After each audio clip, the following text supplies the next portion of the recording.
बिस्मिल्लाहिर्रहमानिर्रहीम, अस्सलाम वालेकुम, वेलकम टू ज़ैदी टीवी। आज हमने दावत दी है तैयब भट्टी साहब को, जो कि आईटी की फील्ड से, इंडस्ट्री से ताल्लुक़ रखते हैं। और भट्टी साहब कैसे हैं आप? ठीक जी ठाक मैं हैं? ठीक ठाक। आप सुनाएं सर। और हम इनसे डिस्कशन करेंगे आरपीए के बारे में। जी सर, जी। मुझे इसके बारे में ज़रा ब्रीफली बताएं, ये क्या चीज़ है? Basically RPA is a robotic process automation, जिसमें मिमिक किया जाता है जितने भी ह्यूमन प्रोसेसेस हैं जो मैनुअली चल रहे हैं वर्ल्ड वाइड डाटा से उनको। रिलेटेड चीज़ें होती हैं? कोई भी प्रोसेस है आपका, एक काम करने का कोई भी प्रोसेस है, तो उसको ऑटोमेट कर दिया जाता है। ठीक है, ह्यूमन इंटरेक्शन है जो इसमें हो रही होती है उसको मिमिक कर दिया जाता है। वो टोटली बॉट एक बन जाता है, प्रोसेस बन जाता है, उसको ऑटोमेट कर दिया जाता है। उसको आप स्केड्यूल करके आप उसको रन करें, वो कोई भी आपकी एक्टिविटी है, प्रोसेस है, जॉब है, वो आपकी खुद ही वो एक्शन परफॉर्म करती रहती है, आपका काम हो जाता है। तो अच्छा भट्ट साहब, मुझे ये बताएं कि ये किस इंडस्ट्रीज़ में यूज़ हो रहा है? बेसिकली इसका जो मोस्टली यूज़ है ये बैंकिंग सेक्टर्स, ओके। फाइनेंस, फिर उसके अलावा इंश्योरेंस कंपनीज, फिर कोई भी कंपनी है, हेल्थ कंपनीज हैं, या जिन जहाँ भी रेपिटेटिव टास्क चल रहे हैं या कोई ऐसे काम है उनके जो कि स्मूथ प्रोसेस हैं और वो रेपिटेटिव बेस पे कर रहे हैं, वो डेली बेस पे कर रहे हैं, आर्ली बेस पे कर रहे हैं, वो जितने भी प्रोसेस हैं उनको ऑटोमेट किया जाता है बेसिकली ना। और सर, मुझे ये बताएं कि कौन सी डिग्री है जिसमें ये सब्जेक्ट पढ़ाया जाता है, आरपीए? बेसिकली डिग्री नहीं है, ये एक टेक्नोलॉजी है, ऑटोमेशन की टेक्नोलॉजी है। इसमें आप मल्टीपल इन्हेंसमेंट भी है, एआई के साथ आप जा सकते हैं, एमएल के साथ आप जा सकते हैं। तो कोई भी प्रोसेस है जो रेपिटेटिवली टास्क है, कोई भी वो चल रहा है, डेली बेस पे चल रहा है, आप उसको ऑटोमेट करें, उससे ये होगा आपकी कॉस्ट सेविंग होगी, आपकी ह्यूमन पावर जो है वो सेव होगी, और भी टाइम सेविंग होगी। ठीक है, फिर एक्यूरेसी इसमें होती है, इसमें ये होता है बॉट ने चूंकि परफॉर्मेंस कर रही होता है तो उसमें गलती की गुंजाइश नहीं होती। उसको आपने कमांड पास की होती है, उसको असाइन किया होता है टास्क, आपने ये प्रोसेस है, ये पाथ है, आपने इधर से गुजरना है। तो इसके लिए टूल्स यूज होते हैं, लाइक यूआई पाथ है, ऑटोमेशन एनीवेयर है, और पावर ऑटोमेट है माइक्रोसॉफ्ट का, फिर उसके अलावा डब्ल्यू डी जी है आईबीएम का है, फिर म्यूल सॉफ्ट भी है, फिर ब्लू प्रिज्म भी है। ये जो पावरफुल टूल है जो यूज हो रहे हैं आजकल की इंडस्ट्री में ना, मोस्टली यूज हो रहे हैं। ठीक है। अच्छा, मुझे ये बताएं कि अगर कोई स्टूडेंट है इससे रिलेटेड, तो वो फ्रीलांसिंग के तौर पे भी इस पे काम कर रहा है, या सिर्फ किसी इंडस्ट्री में जिससे आप रिलेट करते हैं वहीं पे ये काम करते हैं आप? नहीं, फ्रीलांसिंग में भी इसका काम है। इसके आपको कोई भी प्रोसेस है या प्रोजेक्ट आता है आपके पास ऑटोमेट करने के लिए, ठीक है, या एक मेन प्रोजेक्ट है, उसके मल्टीपल प्रोसेसेस होते हैं और उनको वो मर्ज करके एक मेन प्रोसेस प्रोजेक्ट बना लेते हैं, तो वो आते हैं फ्रीलांसिंग में भी। बेसिकली पाकिस्तान में चूंकि इसका भी ऑटोमेशन का इतना वो आया नहीं है, पाकिस्तान में इसलिए नहीं आया क्योंकि अभी लोग बैंकिंग, वो वही पुराने माइंडसेट के लोग बैठे हुए हैं। बैंकिंग सेक्टर में इसका बहुत काम है पाकिस्तान में, अगर ये ऑटोमेशन की तरफ जाएं। कुछ बैंक्स हैं जिनके साथ मैंने काम किया होगी हुआ है, उनका प्रोसेस ऑटोमेट किए हैं, लेकिन वो 100% नहीं जा रहे, वो 3% 4% इतना काम किया है। तो इसके लिए कोई डिग्री नहीं, आपने आरपीए का पढ़ना है, टूल है, टूल पे अपना हैंड्स ऑन करना है। ठीक है, लॉजिक मेन होती है आपने जो बनानी होती है, और जो आपने इंफ्रास्ट्रक्चर के साथ, यूआई के साथ, बेसिकली आप यूजर इंटरफेस के साथ खेल रहे होते हो, तो इसलिए ज़्यादा आपको ना इतना वो कोडिंग की भी ज़रूरत नहीं है, आपको डेवलपमेंट 100% डेवलपमेंट की ज़रूरत नहीं है। आप सिंपल एक यूआई के साथ, आपने फ्रंट एंड के साथ खेलना होता है, बीबी डॉट नेट वगैरह की लैंग्वेज इसमें यूज़ होती है, तो इसलिए ये आसान सीखने के लिए ना इसका। अच्छा, आपकी स्टडीज जो बैचलर है वो मुझे बताएंगे क्या है? मेरी कंप्यूटर साइंसेज की डिग्री है। ठीक है। बीएससीएस किया नहीं नहीं, आपने मैंने पहले? Masters in computer sciences okay. की। उससे पहले ठीक है। बैचलर इसी फील्ड में था? नहीं नहीं, मैंने उससे पहले बीए किया था। ठीक है, ठीक है। पंजाब यूनिवर्सिटी से। तो मेरी डिग्री नहीं थी, तो लेकिन इस फील्ड में आया हूँ क्योंकि आजकल आगे या तो डाटा का काम है, या ऑटोमेशन का काम है, या क्लाउड का काम वो है। आपने खुद ही बता दिया, मेरा क्वेश्चन यही था कि आपका इंटरेस्ट कैसे हाँ डेवलप जी, हुआ तो इसमें। आपकी ये चार पांच आप देखें ना, फ्यूचर आपका कहाँ पे है, इन चार पांच, अगर आपने आईटी में रहना तो यही चार पांच आपकी क्लाउड का काम है। तो यही है, उनमें से आप कोई भी चूज कर लें फील्ड जिस पे आप काम आपको लगता है कि, क्योंकि मेरा कोडिंग में इंटरेस्ट नहीं था और मुझे कोडिंग इतनी आती भी नहीं थी, तो मैंने फिर यही फील्ड चूज की। फिर आहिस्ता आहिस्ता इस पे मैं अपनी तो ग्रिप करता आपको गया। सर इसको सीखने में कितना टाइम लगता? ये आपके ऊपर डिपेंड करता है, आपकी डेडिकेशन पे डिपेंड करता है, ठीक है, आपकी इंटेंशन पे डिपेंड करता है।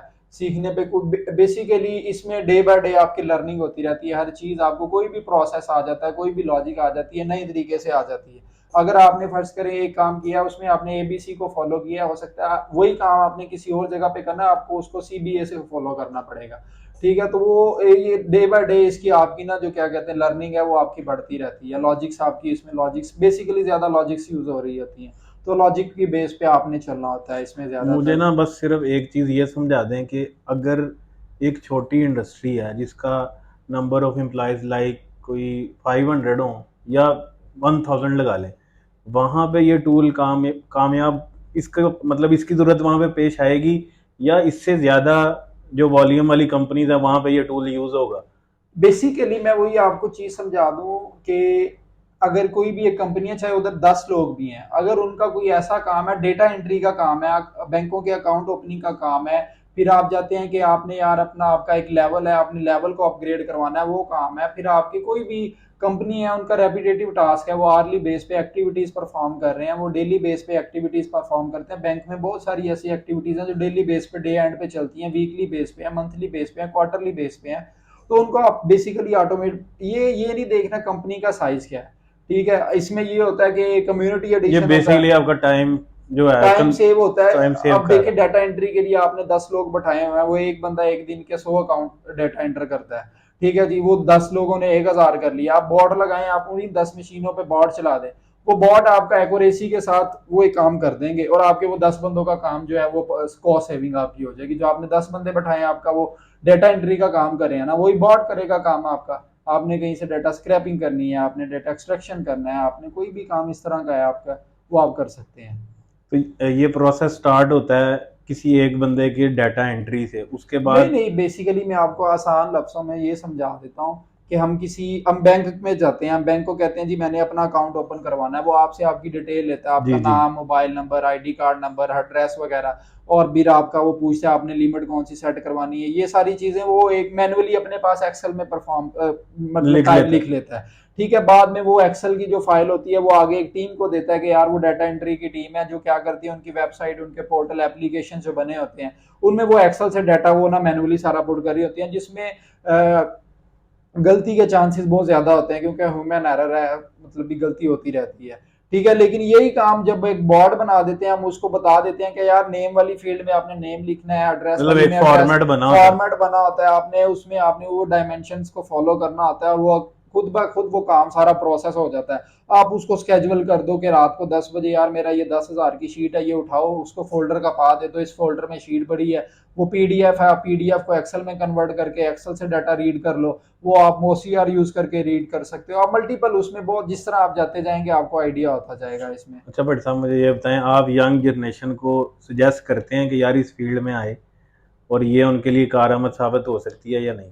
जी जी बिल्कुल आए, इसका बड़ा स्कोप है, या आप बड़ा। सॉरी इस तरह करें कि कोई दो डिग्रीज को इसके साथ कंपैरिजन कर दें? बेसिकली डिग्री नहीं है, आप कंप्यूटर साइंसेज की डिग्री ले लें, आप आईटी की डिग्री ले लें, ओके। आप सॉफ्टवेयर की डिग्री ले लें, डिग्री के बाद आपके स्किल मैटर करते हैं, जो आपकी लर्निंग है। अब यूनिवर्सिटीज में आपको पाइथन पढ़ाई जाती है, जावा पढ़ाई जाती है, सीएसएस पढ़ाई जाती है, ये चार हम्म। पांच लैंग्वेजेस पढ़ाई जाती है, लेकिन आप फील्ड में जाते हैं, आप कहते हैं यार मैंने डेटा की फील्ड में जाना है, और उसका उन लैंग्वेजेस से काम ही नहीं है, ठीक है। आप हम्म। बीआई की फील्ड में जाते हो, आप क्यूए की फील्ड में जाते हो, वो वहां पे जाके बहुत कम इनका काम रह जाता है, फिर वो टूल्स और आपकी टेक्नोलॉजीज जो होती हैं वो उसी के ऊपर होता है, फिर आप उसी के हिसाब से सर्टिफिकेशंस करते हो, अपने आप को ग्रूम करते हो, तो इसी तरह वो अपने नॉलेज में आप इजाफा करते हो, आप प्रैक्टिस करते हो, काम सीखते हो और सिखाते हो, फिर इसी तरह होता है।